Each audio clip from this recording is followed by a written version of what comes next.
Baba is talking about himself as the ocean of love. In Bhakti, we used to sing, "You are the ocean of love, and we are thirsty for one drop. तू प्यार का सागर है, तेरी एक बूंद के प्यासे हम."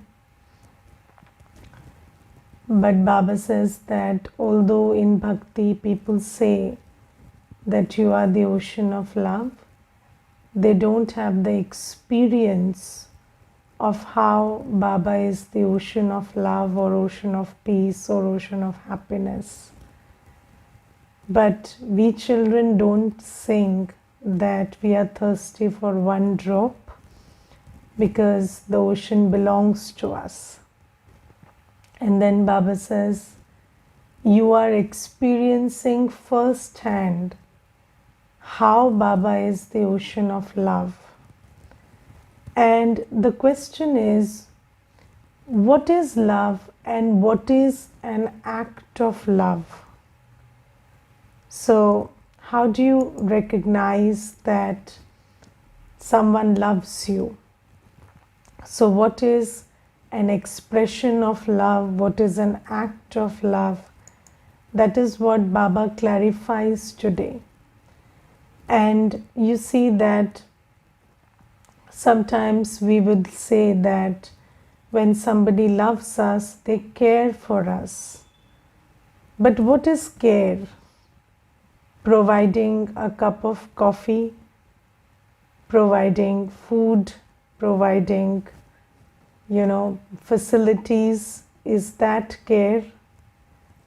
So that is the question. So because we have always been body conscious, we think that satisfaction of material and physical needs is care, and that is an expression of love. But Baba tells us that Baba has educated us that we are souls, and physical needs are never fulfilled. So the nature of physical needs is the more you get, the more you desire. Yes. So, when one desire gets fulfilled, then two emerge. Not another one, then two emerge. That is the rule of desire, physical desire. Physical desire is like a deep well where you keep putting things, acts of give and take and everything, people, places and things. You keep filling that well with people, places and things, and it never gets quenched because it's too deep. So that's the reality about physical desire.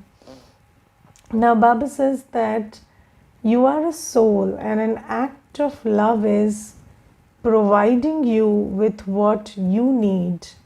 And the most important thing you need is providing you with purity and making you pure. Because purity is the mother of peace and happiness also. So Baba says, I am the ocean of love, and I love you enough to purify you. So do you understand that purifying us is a really tough task? It's not easy because there are so many layers of impurities that Baba has to be really consistent and very dedicated in his act of love to purify us. And I remember that, I have tried to learn many things in life, but most of the things I left halfway, learning halfway, because I had to put in more effort in learning than the teacher put effort in teaching. And I didn't have that kind of dedication to take that initiative. But even when people, the whole world says, the becoming pure and becoming a yogi is a very difficult thing, I found it very easy for me. This was the easiest thing I ever did, because the teacher put in lot more effort than he expected from me. And I just had to be present every day. I think the only thing we did was be present in Amrit Vela, be present for Murli, be present for Baba's Palna. But everything else Baba does. Baba teaches, Baba corrects, Baba warns, Baba fills us with courage. Baba recognizes when I'm getting disheartened, uplifts, encourages. Baba does everything, and I don't know if this is not an act of love, then what is? So this is love, the ocean. That is why Baba is called the ocean of love, because he makes that effort which makes you pure. And in the world, people make effort to make you impure. Yes, so there are, and it sounds bizarre to say that people make effort to make you impure, but people always want you to be caught up in someone or something. So they don't like you, they don't like a free soul. They will always want you to be caught up in someone or something, and they make that effort until you're caught up in the job or in the business or in a relationship or something. And when you're fully caught up, then they leave you. So they keep troubling you until you're fully caught up. But Baba, on the other hand, he liberates us. And the quality of truth is it sets you free. And Baba liberates us. Baba liberates us from the clutches of vices, desires, everything. And it has got nothing to do with being less productive, because we are obviously much more productive as free souls. But then Baba tells us that this is the act of love that Baba does for us. And when Baba makes me pure, then I become eligible for a pure world. And that is why I can claim a right to Satyug through this purity. So Baba says, this is my act of love, that I make you pure and I make you eligible for a pure world, a happy world. So I give you happiness also. Now Baba tells us that when you become pure, then you become part of the world where everybody is loveful and you are also loveful. So let's understand that love and purity are connected. So so if you just introspect a little, in this world, in this vicious world, love is always connected with sorrow and jealousy and hurt and pain. Yes, love is always connected with these feelings. So if you ask anybody, do you feel possessive about and jealous of? Yes, jealous, you experience feelings of jealousy when you love somebody? They would say yes. Or when you say that, do you feel feelings of attachment and hurt in love? They would say yes. So in the world, love has made us this, this jealous, this disappointed, attached, dependent, hurt. This is what love has made us. And Baba tells us that when I love you and you take that love, then you become capable of true love. True love which inspires someone to become pure and powerful. Not true love which debilitates the another one. In the world, love debilitates another one. But at least at the spiritual level, it does. So Baba says that when you receive my love, then you become pure. And when you become pure, your idea of love also changes. And the way you love also starts to change. And when you start embracing the idea that love means making somebody pure and powerful, that is love, then you start encouraging another soul to come back to its power. And this is how we create a world where everybody is, everybody is not a, insect of attachment. Baba says, "Yahan moh ke keede hain." Everybody is moh ka keeda. But in Satyug, in the golden age, we are not insects of attachment. We are all very powerful, loveful souls who are not attached, who are not disappointed, who are not piling on each other. Yes, so who are not spiritual vampires trying to suck each other's spiritual blood. So we are not like that. So Baba says, when you take my love, then you become eligible for a really loveful world.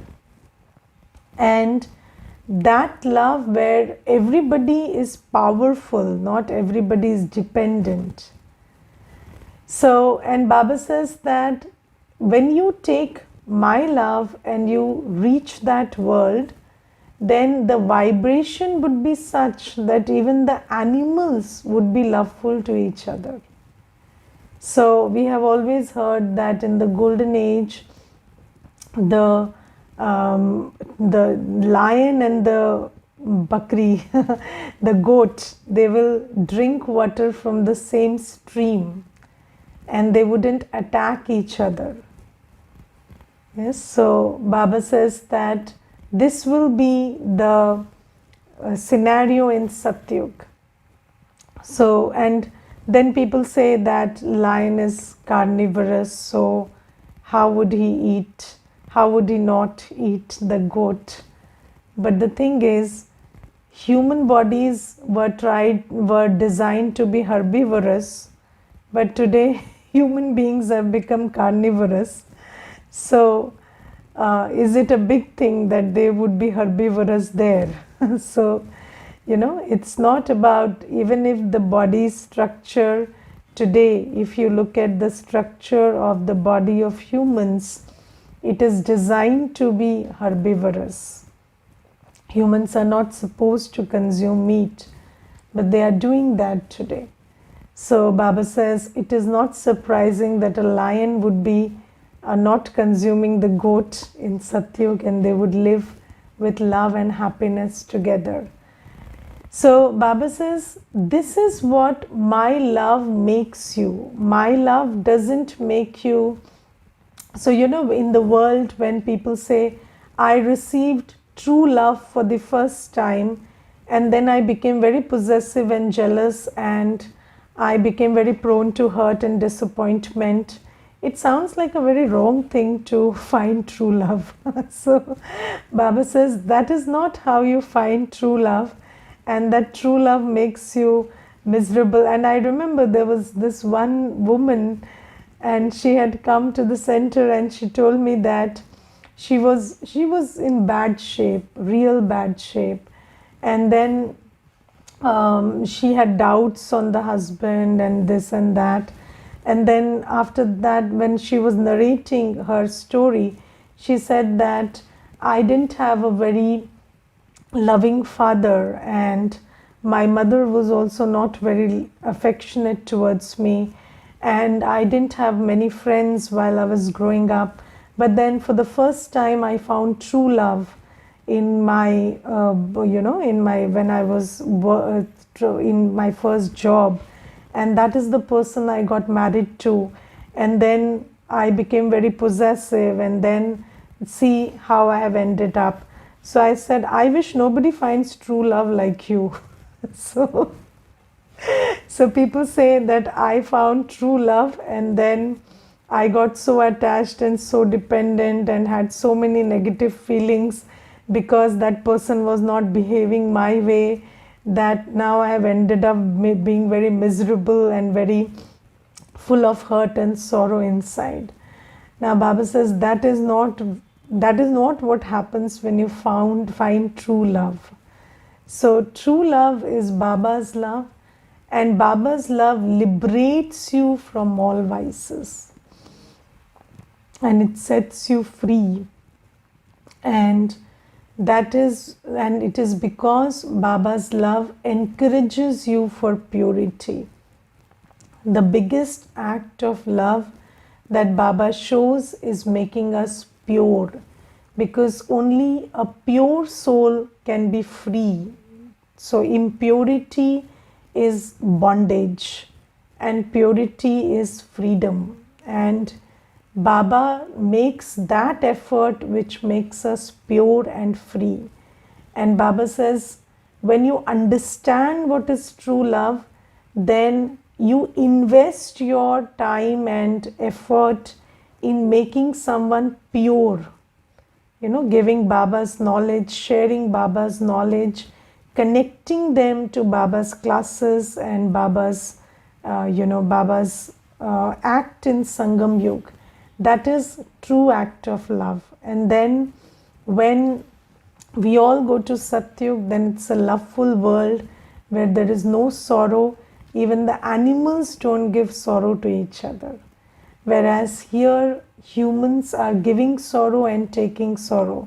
That is the only act of love they are showing. And we have also, we have also glorified all of this by saying that, in love there has to be some quarreling, some fighting, some rutna, manana and all of that. But then that doesn't need to be part of true love. So Baba gives us this knowledge today. So Baba says, when you meet the ocean of love, you become loveful, you don't become bitter.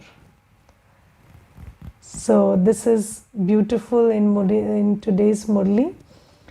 And then Baba today clarifies something for us, that sometimes, you see somebody who has been Baba's child for some time, and then suddenly you see that they are not the same anymore.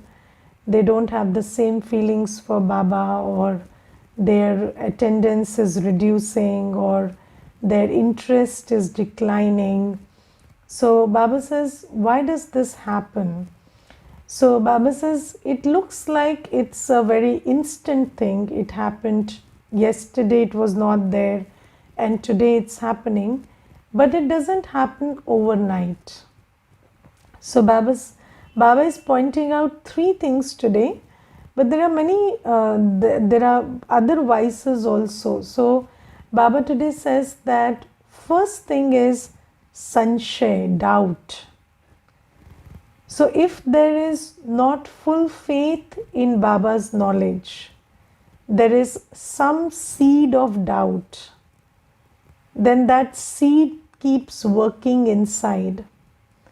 And then, every time, so, Maya gives us many reasons to doubt Baba's knowledge. And then if there is that seed, then every time somebody tells something, there is something you see, something you hear, then that seed of doubt keeps getting watered. And then the roots of Nishchay in Baba's knowledge, they don't grow stronger. They get weaker and weaker every day. And do you know that when a tree falls, you realize how weak the roots were, but the roots were already weak. So when that person starts getting absent from class or absent from any kind of participation, then you come to know that okay, this the roots have been uprooted, but then they were getting weaker every day because there was this seed of doubt inside. Then second thing Baba says is lust. If there is physical desire, then you will always keep getting, you will keep swinging in this swing of attraction. Every time you get attracted to someone, something, and then that desire for, for a person gets stronger and stronger every day. Now the thing is, we are all consumed by our ideas. So I remember there was this one girl, and she was in college, and she took Baba's Gyan. And after that, after 6 months, she told me, I'm struggling a lot. So I said, what happened? What are you struggling with? So she said, the idea that I don't have anyone and I won't choose anyone for all my life, and I will choose to be single, is troubling me a lot. So I said, do you have any options right now? Like, did you receive some proposals in the last 6 months? Or there are some people who are chasing you or something like that? So she said, no, nobody, none of my friends have approached me or nothing has happened. So I said, what are you struggling with then? You are in college. You are just in college. It's not even time for you to take a decision about this. So what are you struggling with? So you see, all the struggle is in the mind. It's not even an actual situation. There is nobody who is, eligible enough for you to even struggle with this idea whether you want to get married or not want to get married. The question is whether you want to get married or not will come up when you find somebody eligible to get married. Until then, how can you struggle with that idea until then? So this is the beautiful thing about lust, it keeps making you struggle inside even when there is no choice outside. So there is nobody, there are no good choices even, but still you are struggling with it. So Baba says, and then you get tired with this own struggle of lust. So Baba says that instead of focusing on how to make your foundation of spiritual practice strong, Maya will shift your attention and your time to that inner struggle, and then that makes you weak and weaker and more weak every day. So Baba says this is the struggle of lust. And then there is anger. So when there is anger, you cannot experience Baba's love, Baba's peace. And then when you have harbored anger against someone, even when you are attending classes, or I don't think an angry person can get up in Amrit Vela, but at least you are attending classes. But then when you are harboring anger inside yourself, then you are not getting any sustenance from Baba. And this fire of anger slowly, it finishes all that you earned through the classes. And then you feel emptier and emptier every day. And then you don't even have the strength to make more effort to take power from Baba, and ultimately you leave. So this is the struggle that, so Baba says, if there is doubt, if there is lust, if there is anger inside, then you start getting you further away from Baba gradually. And yesterday's class also I shared, even if there is greed. So when there is greed, you keep thinking about money all the time. You thinking about future profit, this, that, and then you have no remembrance of Baba. And then when there is no remembrance of Baba, you're reading the Murli, but nothing is entering your buddhi. There is no experience. There is no experience of Brahmin life. And then you slowly find yourself disinterested in the Murli also. Or when there is attachment, you are constantly thinking about that one person who is not requiting your love. So then you are attached to that person, and that attachment also takes away your buddhi from Baba. And when there is no your buddhi is not connected to Baba, you're not receiving anything. Even if you're reading the... So I have seen some children listening to the Murli like they are listening to, the news every day. So people listen to Aaj Ki Taza Khabar with more interest than they listen to the Murli. And there is absolutely no expression, no feeling of happiness, or, there is nothing, no expression at all. And there was one brother, he used to come to the class, and every time, during the whole Murli, he would keep looking like this and this and this. And then I said, Baba is not Sarvyapi, where are you looking? So he would just keep looking here and there, and you ask him dharna ke points, he would say, remember Baba, that's it. But so that's how we are going about. But why is it that somebody finds so many points in Murli every day, and somebody is not able to, even after listening to the whole Murli right in front? So the Murli is being told with so much interest and love, but right in front that person is sitting but not getting anything, because the buddhi is caught up elsewhere. And then if you're eating that food which is so tasty and so nutritious every day, but your taste buds are not active, and then you're not getting the taste, then you will slowly develop distaste for that food. But that's got nothing to do with the food, it's got everything to do with your taste buds. So Baba says that buddhi through which you had to take Baba's sustenance, your buddhi is busy somewhere else, and then after some time you lose interest. So this is why Baba says that. And I have seen that sometimes children appear so good on the outside, they look like a perfect bouquet, and then you don't even know what's going on inside them.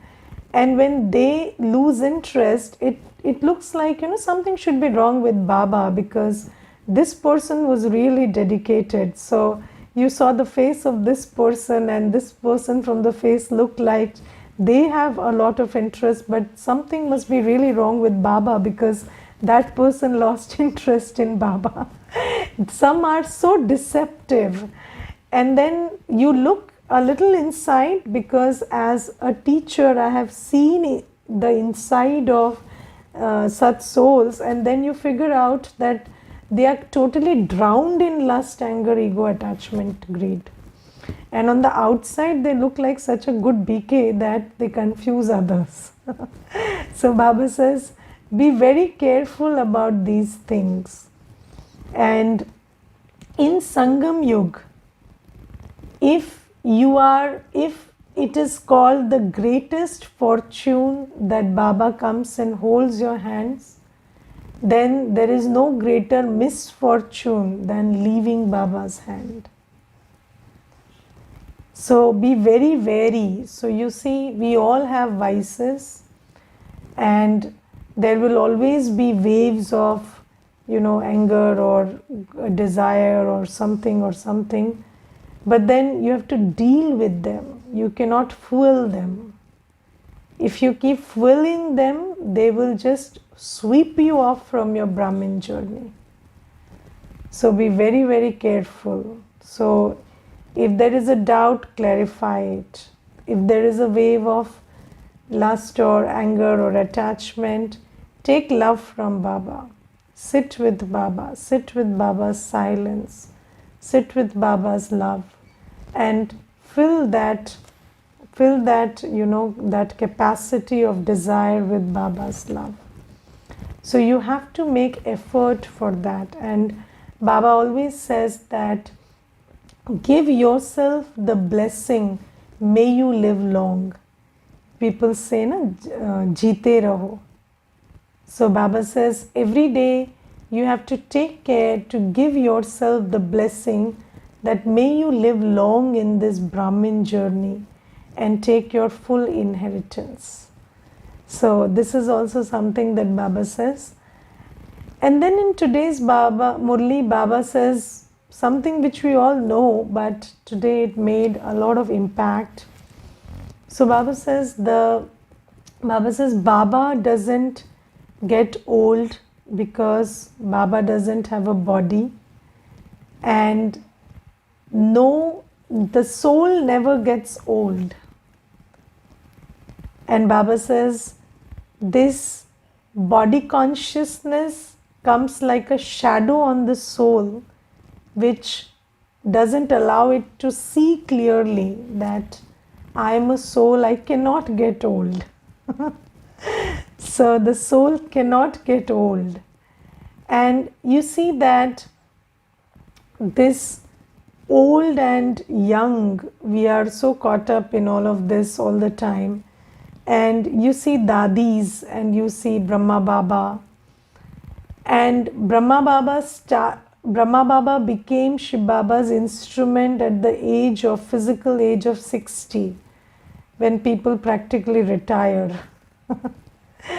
And you see Dadis, they kept, being, they not only carried out Baba's work, but they were the epitome of zeal and enthusiasm until the age of 100, 102, 104, we saw that. So and I remember I was once in Shantivan, and at that time it was 12 in the afternoon, and everybody was very sleepy and hungry. And the hall was full. It was Baba Milan time, and the hall was full. And then Dadi had to come, Janki Dadi ji. So we were all sleepy and hungry at that time, and we just waited that Dadi would come and we would meet, and then we would go and have food. And then Dadi came, and you see Dadi had such a petite figure. She was not very tall or very, like very, very small Dadi. And she came and she sat, and when she said Om Shanti, it felt like there was a big charge flowing through the whole room. And everybody got charged. And we sat there for 1.5 hours with Dadi.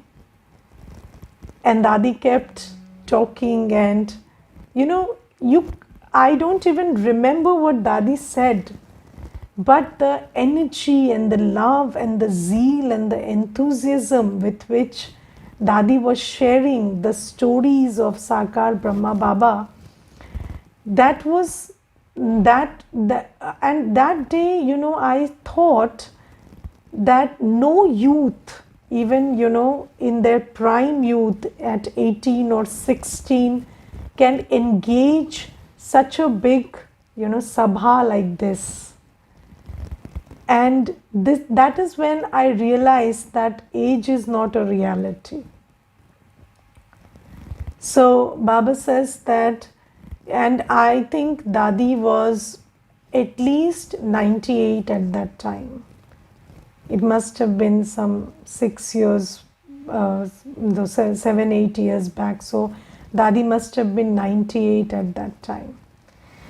So just imagine that, it's not like they just continued doing what they did or continued following Shrimat or a discipline, but they were the epitome of zeal and enthusiasm, and they are the ones who inspired and encouraged and gave everybody hope that this is possible. Even people with physical age of 18 and 20, they get startled when they listen they have to get up at 4.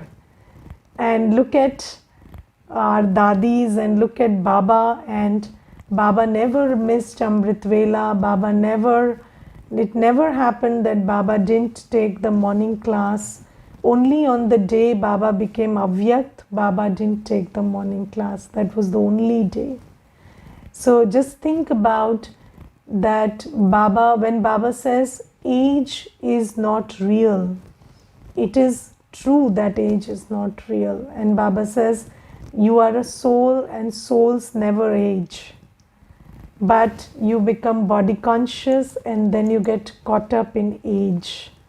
So this is something that we must pay attention to. And then Baba today talks about truth and manners. So Baba says, where there is truth, there are divine manners. In Hindi, they rhyme very well, Satyata and Sabhyata. So Baba says, where there is Satyata, there has to be Sabhyata. If there is no Sabhyata, no Satyata. So, and Baba has told us that when you speak the truth with anger, the truth is no longer the truth. And that which needs to be proved with force is not the truth. So truth is so gentle and so beautiful that it reveals itself. So Baba tells us about 2 words, Zid and Siddh. So Zid is being forceful, being very forceful in your attempt to prove it. So Baba says, when you are forceful in your attempt to prove yourself, then that means you don't have the power of truth. So when you are holding the power of truth inside, you're very gentle, very beautiful, and truth reveals itself. And I will tell you one incident. So there was somebody who made a false complaint against me in office once, and then I was called and I was asked to explain. They didn't even give me a memo in the first place. They called me and asked for an explanation, and I just told them this is not true, this is not how it happened. And I just stood there, and that person kept saying, he spoke, I think he spoke at least 5 to 7 minutes. And then after that, the person who was deciding said, "Aisa lagta to nahi hai." He just said that it doesn't look like she would do this. So I was just, and they didn't even keep me waiting. They told me, "Aap jaiye." So this is, when you are true doesn't mean only in what you did, but true in who you are. And the truth of the soul is purity, it is peace, it is love, it is happy state of mind. And Baba says, when you are true in who you are and true in what you have done, then you will never have to prove yourself. Truth will reveal itself.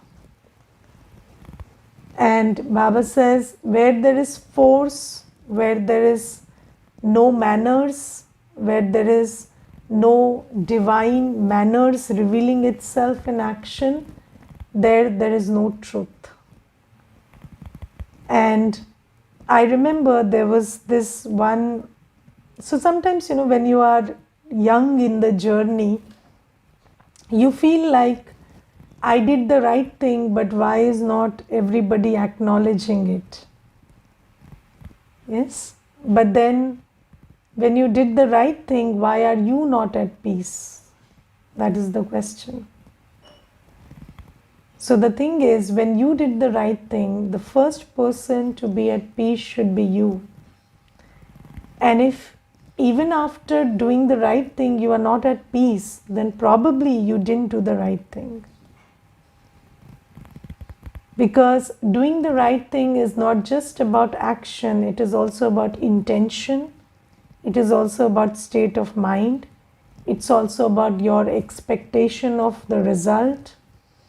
So when you have done the right thing, which is your intention is pure, there is no expectation, the action is pure, and your feelings and state of mind is pure, then you are the first person to be calm and peaceful because you've done the right thing.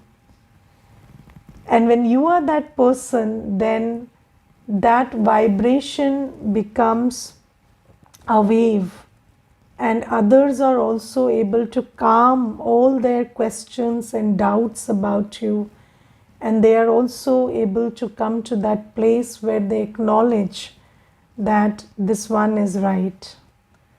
But if you yourself are not at peace, then you must check that maybe your action was right according to you, but maybe the other factors were not in place.